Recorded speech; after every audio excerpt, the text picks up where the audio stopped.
Merhabalar, ben Yüksel, kanalıma hoş geldiniz. Şimdi güzel bir motifin yapılışını anlatmaya çalışacağım.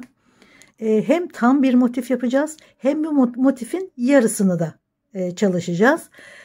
Bu motiflerin yapımını anlattığım bu video, bundan sonra çekeceğim videonun da bir hazırlık aşaması olarak düşünün. Çünkü burada yapacağım motiflerle bundan sonraki videoda çok güzel bir, artık hırka gibi de değil, baya bir ceket yapacağız. Yakaları olan çok harika, gerçekten beğeneceğinizi umduğum bir ceket yapımını anlatmaya çalışacağım. Nako Vizon kullanıyorum.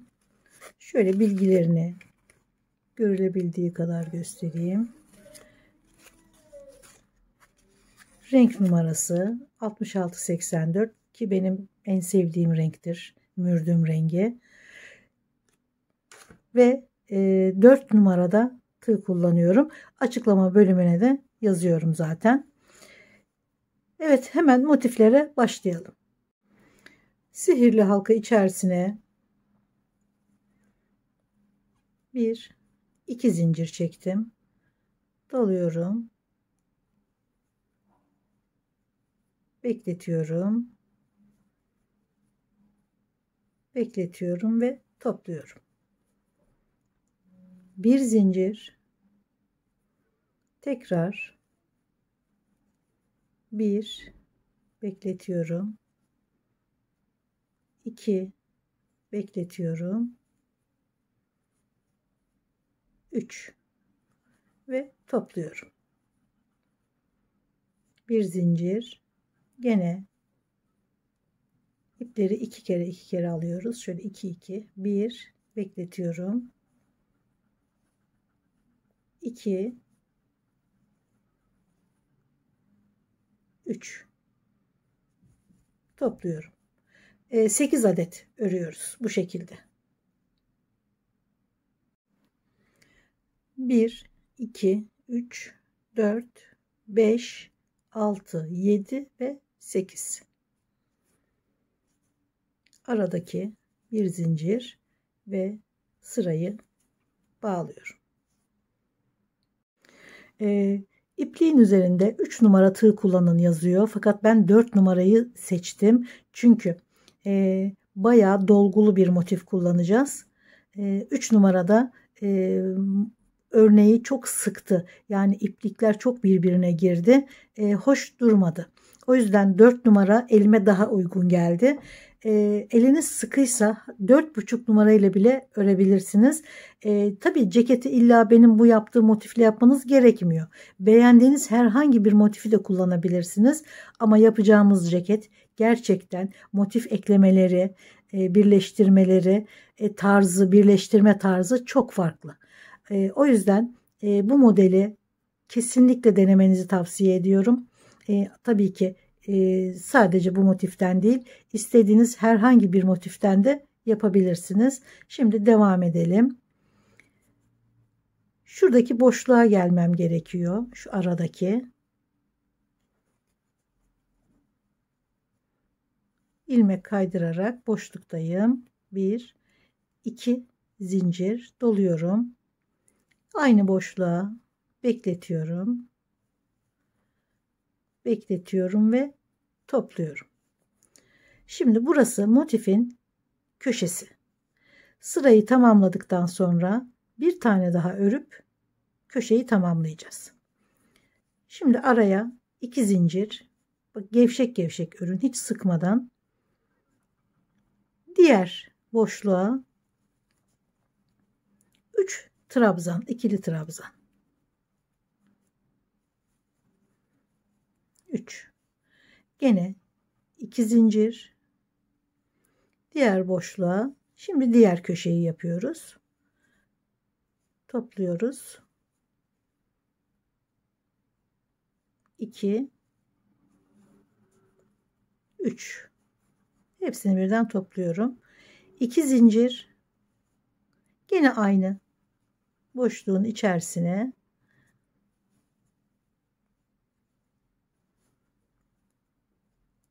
topluyorum. Köşe. Şimdi 2 zincir, diğer boşluğa 3 trabzan.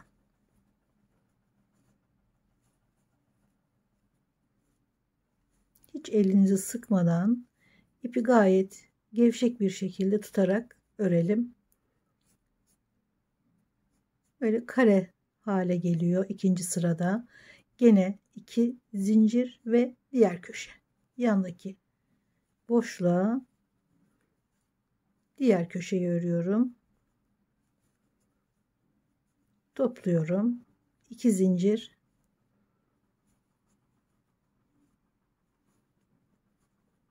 2, 3 topluyorum. Bu şekilde sırayı tamamlıyoruz. Şimdi başladığımız noktadayız. Köşeyi yarım örmüştük. 3 trabzandan sonra gene araya 2 zincir doluyorum. Şu köşeyi ördüğümüz boşluğa tekrardan batıyorum. Bekletiyorum. Bekletiyorum. Ve 4 ilmeği birden topluyorum. Köşeyi tamamladık. Şimdi bir üst sıraya nasıl geçiyoruz? Bir tane zincir çekiyorum. Doluyorum ve şuradaki örgünün üzerine şöyle bir tane yarım trabzan yapıyorum. Bu bizim şuralardaki köşede yaptığımız boşlukları oluşturuyor. Bir daha yapayım. Bir zincir çekiyorum. Şöyle köşe oluşturmak için doluyorum. Örgünün üzerine bir yarım trabzan. Hepsini birden topluyorum. Aynı şekilde boşluk oluşturuyorum. Buraya öreceğiz şimdi. Gene yarım köşeyi. Bizim köşemiz burası çünkü. İplik yürütmüyoruz, ilmek yürütmüyoruz. Buradan başlıyoruz. 2 zincir oluşturduğum köşeye, boşluğa hepsini birden topluyorum. Gene köşedeyiz ve yarısını ördüm. Sıra bittikten sonra gene bu şekilde tamamlayacağız. 2 zincir, 3 trabzan yaptığımız yanına, şuradaki boşluklara 3'er trabzan daha örüyoruz. 3 trabzan boşluğa tekrar devam ediyorum. Diğer alt sıradaki 3 trabzanın üzerine de trabzan örüyorum.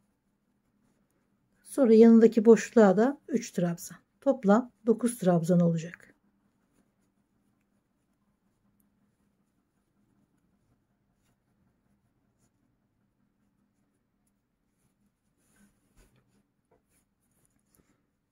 İki zincir, köşeye geldik. Bekletiyorum. Topluyorum.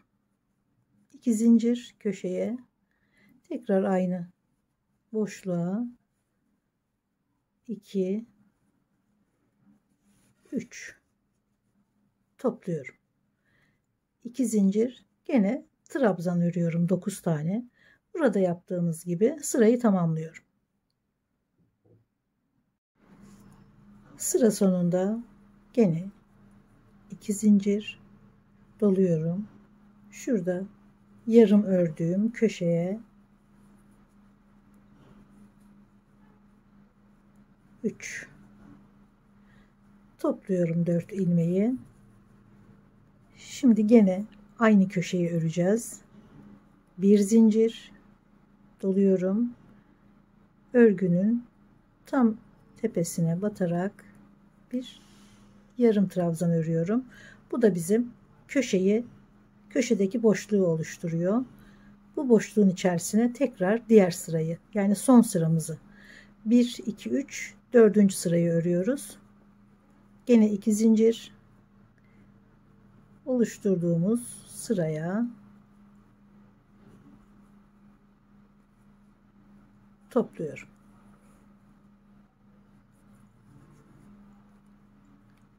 Pardon, şimdi bir zincir çekiyoruz.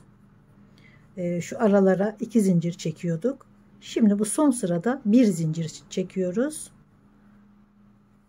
Gene yandaki boşluğa 3 trabzan,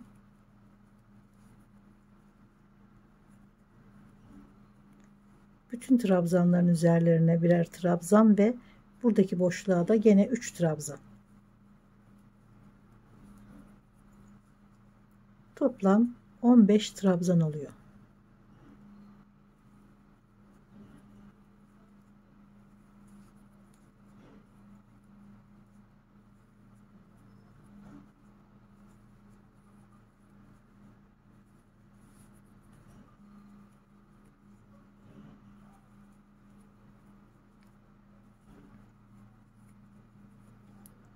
Boşluğa 3 tane daha.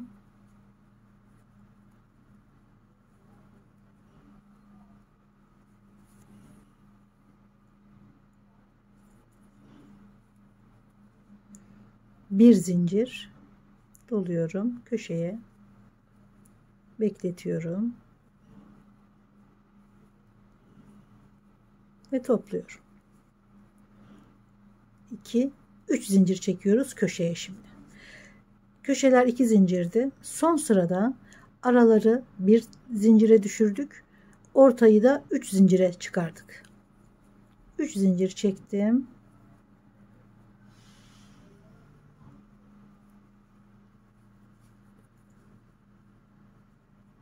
Topluyorum. Bir zincir, gene boşluklara ve trabzanların üzerine 15 trabzanı örüyoruz. Bir zincir, ortada 3 zincir olarak sırayı bitiriyoruz.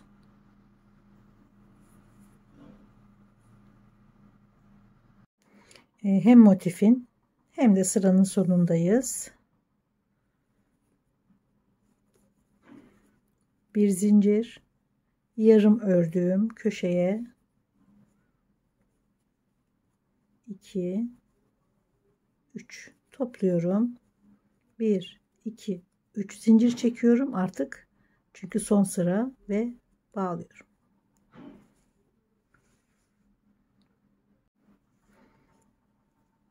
Tam 13,5 santim. 13,5 santimle 38 beden örebileceğimi düşünüyorum. Tabi videodan sonra, yani bundan sonra ceketi öreceğiz bu motiflerle. Videonun sonunda kaç beden olduğu zaten ortaya çıkacak. Yani benim örmek istediğim 36 ve 38 beden, yani 2 bedeni örgüde kullanabiliyoruz. Zaten her zaman söylüyorum. Örgünün avantajı oluyor bu. 36-38 beden yapmak istiyorum. Ve motiflere ekleyeceğiniz her yarım santim bir beden olarak yansıyacak ceketin tamamına. Çünkü her motifte yarım santim tamamında dağılacağı için bu yarım santimler bir bedeni oluşturacak. Yani 38-40 beden olabilir. Bir yarım santim fazlalaştırmak. Bir santim daha fazlalaştırırsanız, yani bir sıra daha eklerseniz, hatta bir sıra eklerseniz daha da fazla olur. O yüzden çok dikkatli olmak gerekiyor bu sıraları arttırmak için. 14, yani 15 santim olduğunda 42 beden bir ceket çıkabilir ortaya. Buna dikkat edin. Eğer büyük istiyorsanız tabii ki motifleri 15 santimde yapabilirsiniz. Bedeninize göre. Videonun sonunda, yani ceket bittikten sonra zaten 13,5 santimlik bir motiften kaç beden ceket çıkacağını göreceğiz. Şimdi yarım trabzanı örelim. Yine sihirli halka içerisine 1 2 3 4 zincirle başlıyoruz. 3 zincir trabzanı, bir zincir de mesafeyi oluşturuyor. 1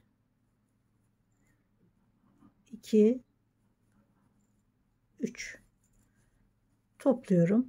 Buradaki mesafe motifin artış noktaları oluyor her iki tarafta da. Bir zincir,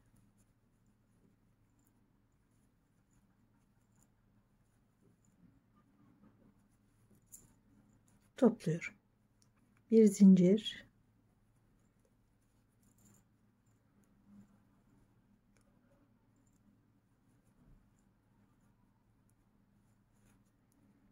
ve 4 tane yapıyoruz.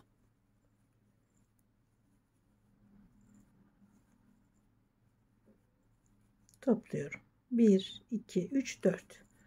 Şimdi şuradaki mesafeyi buraya da örüyoruz. Bir zincir ve bir trabzan.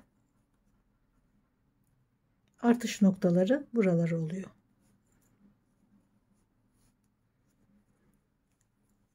Bir, 2, 3, 4 zincir. Tekrar artış noktası oluşturuyoruz her sırada. Şuradaki boşluğa yine 2 ve 3 topluyorum.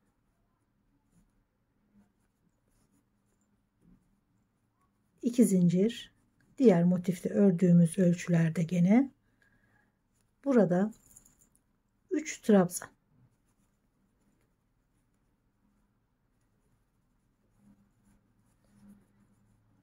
İki zincir. Şimdi köşedeyiz. Diğer boşluğa geçiyorum.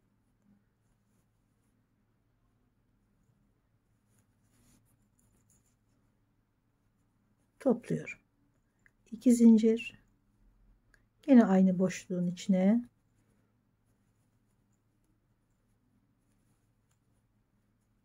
topluyorum.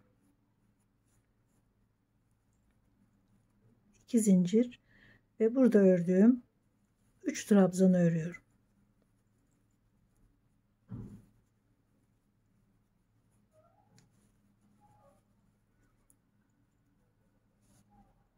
İki zincir. Şimdi artış noktasındayız. Oraya da gene buradaki gibi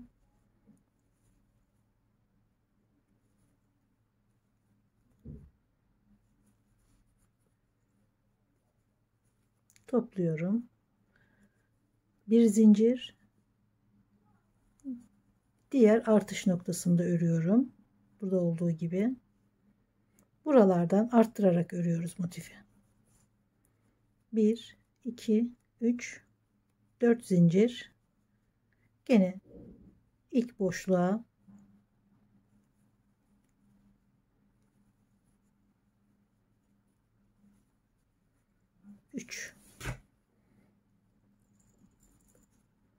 topluyorum. 2 zincir. Şimdi 3 tane trabzan, 9 tane oluyor. Diğer sıraya kadar 9 trabzan. Gene köşeyi örüyorum. Diğer sıranın başına kadar geliyorum. 15 trabzanı ördükten sonra bir zincir, artış noktasında gene bir badem örüyoruz. Bir zincir. Bu mesafeyi tekrar örüyoruz. Çünkü birleştirirken, yani biz bu motifleri örerken son sıralarında genelde birleştire devam edeceğiz örgüye. O yüzden şuraları da önemli. Köşeleri oluşturuyor çünkü. Evet, kesiyoruz ve motifi bitiriyoruz. Bu da bizim yarım motifimiz. Bundan ceket örerken 4 adet kollara gerekiyor. Yani 2 adet bir kola, 2 adet diğer kola, 4 tane yarım motif kullanacağız. Yavaş yavaş ortaya çıkmaya başladı örgü. Şimdi bu videodan sonra, yani motiflerden sonra örgüye devam ediyorum.